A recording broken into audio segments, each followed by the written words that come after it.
Bismillahirrahmanirrahim. If you are designing any converter, DC to DC converter or AC to DC converter in MATLAB Simulink, then you definitely, when you are using the power GUI block, you have to select the discrete time, because in continuous time you cannot wait for the results. Okay, so now in the discrete time you have to select some sample time. And in selecting the sample time, you now must remember the Nyquist criteria that we have studied in communication system. It is just related to that. Now, if my switching frequency is, let's take this example of the circuit. Here in this example, my switching frequency is 100 kilohertz. Then my sampling time means my sampling frequency must be very higher than my switching frequency. Nyquist criteria say that greater than equal to 2 times, and here I have used more than 10 times. Okay, now if I select this as more than 10 times, still my results are not accurate. And what is basically in a converter, that with the change of duty cycle, your capacitor voltage should change. Now in MATLAB you have to do this with a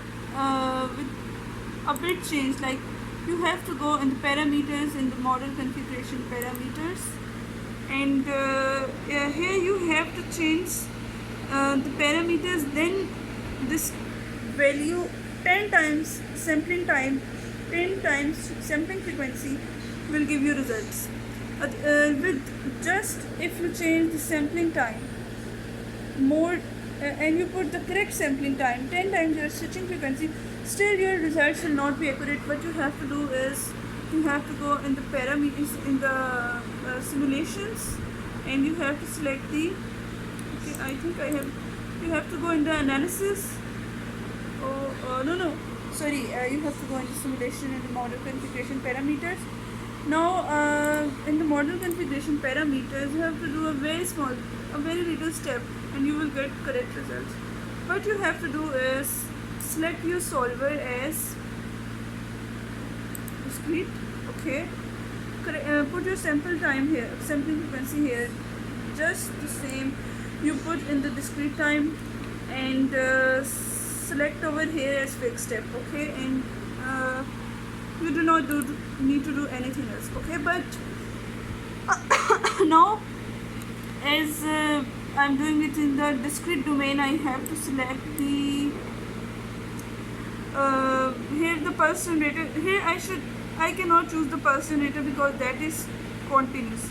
What I have to do is I take the PWM generator from the simulink library. Okay, and he asked me what the switching frequency as well as the sample time. Switching frequency, you know what you want for your switch.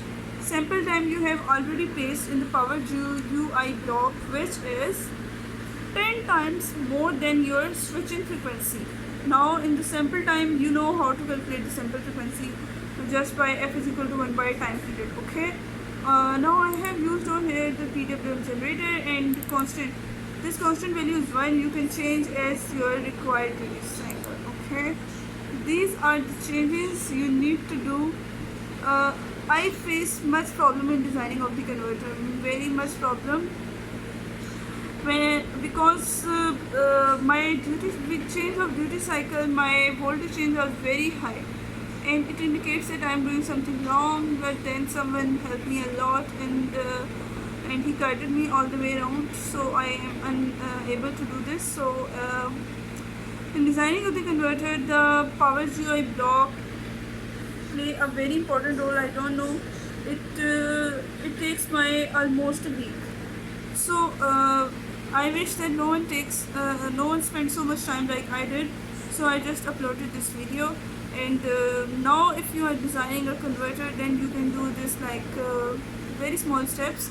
Go in the simulation, change the parameters, select your sample time 10 times then your switching frequency, and select the discrete PWM generator instead of pulse generator, and change now duty cycle, and you will see that your output voltage are getting changed. Okay, so what I am designing over here, I am taking an AC voltage source, and then followed by a bridge. And basically it's my target to design the active power factor correction, but this is now just in the open loop and buck boost converter with a transformer isolation for providing isolation.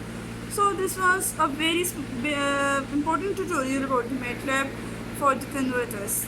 Thank you.